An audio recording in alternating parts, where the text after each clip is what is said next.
இது ஃபர்ஸ்ட் மலேசியாவின் செய்திகள் உங்களுக்காக.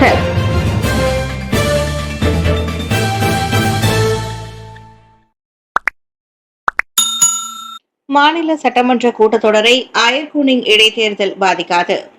ஏப்ரல் 26 அயர்கூனிங் சட்டமன்ற தேர்தலுக்கான தேதியாக தேர்தல் ஆணையம் SPR நிர்ணயித்திருந்தாலும் அடுத்த மாதம் 15 முதல் 22ஆம் தேதி வரை நடைபெற திட்டமிடப்பட்டிருக்கும் மாநில சட்டமன்ற கூட்டத்திற்கான தேதியை மாற்றுவதற்கு பேராக் மாநில அரசாங்கம் எண்ணம் கொண்டிருக்கவில்லை.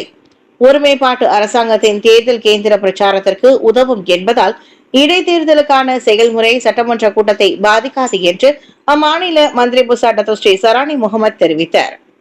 அயர்கூனிங் சட்டமன்ற இடைத்தேர்தல் ஏப்ரல் 26ஆம் தேதி நடைபெறும் என்று தேர்தல் ஆணையம் SPR அறிவித்திருக்கிறது. இடைத்தேர்தலை முன்னிட்டு வேட்புமனு தாக்கல் ஏப்ரல் 12ஆம் தேதியும் முன்கூட்டியே வாக்களிப்பு ஏப்ரல் 22ஆம் தேதியும் நடைபெறும் என்று SPR தலைவர் டத்தோ ஸ்ரீ ரம்லான் ஹருண் தெரிவித்தார்.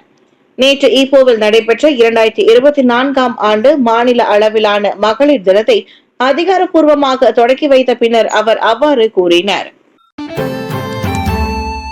ரஷ்யாவிடம் இருந்து இந்தியா ஆயுதங்கள் வாங்குவதை நிறுத்த வேண்டும் அமெரிக்கா சொல்கிறது. வரி விதிப்பு சர்ச்சைக்கு மத்தியில் இந்தியா ரஷ்யாவிடம் ஆயுதங்களை வாங்குவதற்கு அமெரிக்கா ஆட்சேபனை தெரிவித்துள்ளது. ரஷ்யாவின் ஆயுதங்களை இந்தியா சார்ந்திருப்பதை முடிவுக்கு கொண்டு வர வேண்டும் என்று அமெரிக்க வர்த்தக செயலாளர் ஹோவர்ட் லுட்னிக் கூறினார். இந்தியாவில் நடந்த தனியார் செய்தி நிறுவனத்தின் மாநாடு ஒன்றில் அவர் பேசுகையில், இந்திய வரலாற்று ரீதியாக ரஷ்யாவிடம் இருந்து தனது ராணுவ உபகரணங்களில் பெரும் பகுதியை வாங்கியுள்ளது. ரஷ்யாவிடம் இருந்து இந்திய ஆயுதங்கள் வாங்குவதை நிறுத்த வேண்டும் என அமெரிக்கா கொடுத்த ஆஃபர். மேலும் டாலருக்கு மாற்றாக உலகளாவிய நாணயத்தை உருவாக்க பிரிக்ஸ் முயற்சிக்கிறது. இந்த பிரிக்ஸ் அமைப்பில் இந்தியாவும் உள்ளது. இது அமெரிக்க இந்திய உறவுகளை பலவீனப்படுத்துகிறது. இந்த வகையான விஷயங்கள் அமெரிக்கா இந்திய இடையே அன்பையும் பாசத்தையும் உருவாக்குவதில்லை. இந்த விஷயங்கள் முடிவுக்கு வர வேண்டும் என்று நாங்கள் விரும்புகிறோம் என தெரிவித்துள்ளார். அமெரிக்க பொருட்களுக்கான வரியை பிரதமர் மோடி குறைக்க ஒப்புக்கொண்டதாக ட்ரம்ப் தெரிவித்திருந்தது குறிப்பிடத்தக்கது. மகளிர் தினத்தை முன்னிட்டு முதல் முறையாக நடத்தப்பட்ட சேலை நடைப்பயணம். வாழ்நாள் முழுவதும் வீட்டிலும் பணியிடங்களிலும் வாழ்க்கையை அர்ப்பணிக்கும் பெண்கள் பல சமயங்களில் தங்களின் உடல் ஆரோக்கியத்தை பார்த்துக் கொள்ள தவறிவிடுகின்றனர். வேலைக்கு மத்தியில் பெண்கள் தங்களின் ஆரோக்கியத்திலும் முக்கியத்துவம் வழங்குவது குறித்த விழிப்புணர்வை ஏற்படுத்தும் நோக்கத்தில் சாரி வாக்கத்தான் எனப்படும் சேலை நடைப்பயணம் முதல் முறையாக நேற்று கோலாலம்பூர் பொட்டானிக்கல் பூங்காவில் நடைபெற்றது. வழிகள் பல சுமந்து பிள்ளையை பெற்றெடுத்து குடும்ப பொறுப்பு என்ற சுமையோடு இருந்தாலும் அதை பாரம் என்று கருதாத பெண்களை போற்றும் விதமாக ஒவ்வொரு ஆண்டும் மார்ச் 8ஆம் தேதி உலக மகளிர் தினம் கொண்டாடப்படுகிறது.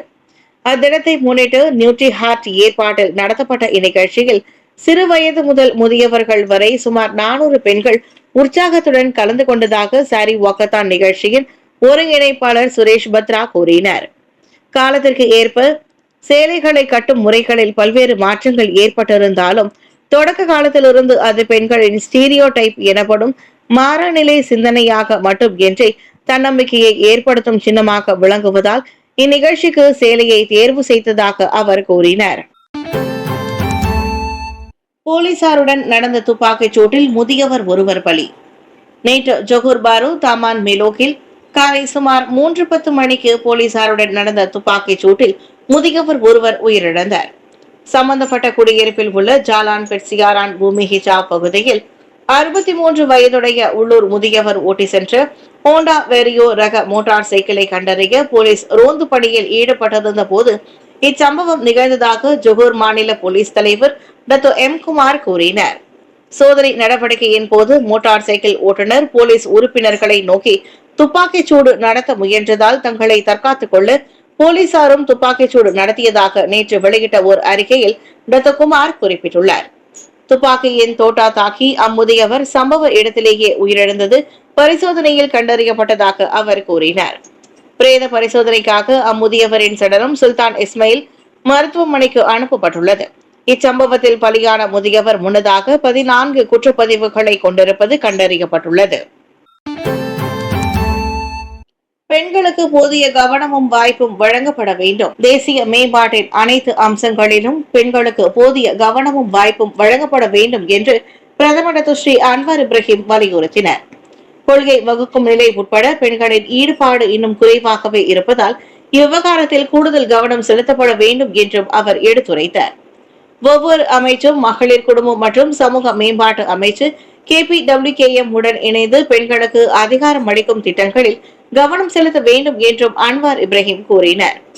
அரசு ஊழியர்களிடையே பெண்களுக்கு போதுமான வாய்ப்பு அளிக்கப்பட வேண்டும். பல முக்கிய நபர்களுக்கு வழங்கப்பட்ட தகுந்த வாய்ப்பு, நல்ல பதவிகள், பெருமைமிக்க சாதனைகளை ஏற்படுத்தியதை நாம் பார்த்திருக்கிறோம். பெண்களின் திறன்களுக்கு ஏற்ப அவர்களின் பங்கு மற்றும் நிலையை மேம்படுத்துவதற்கான வழிகளை கண்டறியுமாறு தேசிய தலைமை செயலாளரை வலியுறுத்துகிறேன் என்றார் அவர். நேற்று கோலாலம்பூரில் உள்ள உலக வாணிப மையத்தில் நடைபெற்ற 2025 ஆண்டு அனைத்துலக மகளிர் தின கொண்டாட்ட நிகழ்ச்சியில் உரையாற்றிய பிரதமர் அதனை தெரிவித்தார். ஹிஸ்புட் தஹ்ரீர் குழுவை கலைக்க தடிகளும் கையெறி குண்டுகளும் பயன்படுத்தப்பட்டன. வங்காளதேசத்தின் தலைநகரில் உள்ள பைதுல் முக்ராம் எனும் முதன்மை பள்ளிவாசலின் அருகில் ஆயிரக்கணக்கான உறுப்பினர்களுடன் பேரணியாக சென்ற தடை செய்யப்பட்ட ஹிஸ்புட் தஹ்ரீர் குழுவை கலைக்க போலீசார் கை தடிகளையும் கையெறி குண்டுகளையும் பயன்படுத்தினர். வெள்ளிக்கிழமை தொழுகைக்கு பிறகு நடந்த அந்த வன்முறை தாக்குதலில் பலர் காயமடைந்திருப்பதோடு பேரணியில் கலந்து கொண்ட சில போராளிகள் கைது செய்யப்பட்டதாக போலீசார் தெரிவித்தனர்.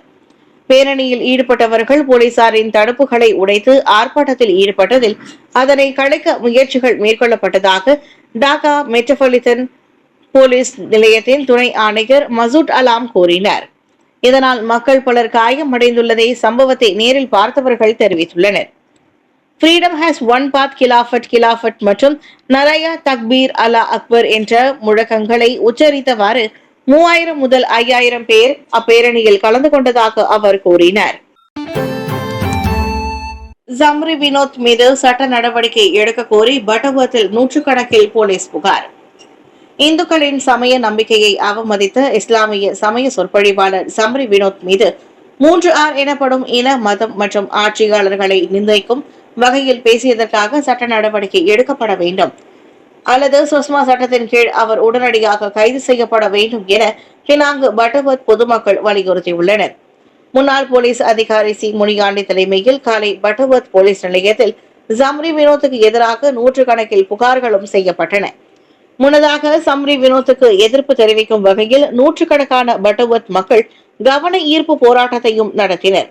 ஜம்ரி வினோத்தின் பதிவு சமூக அமைதிக்கு பாதிப்பை ஏற்படுத்தும் என்பதால் அவரை கைது செய்ய வலியுறுத்தியுள்ளோம். புகார்களை பெற்றுக்கொண்ட போலீசார் மேலதிக விசாரணை மேற்கொண்டு உரிய நடவடிக்கை எடுப்பதாக உறுதி அளித்ததாக சி முனியாண்டி தெரிவித்தார்.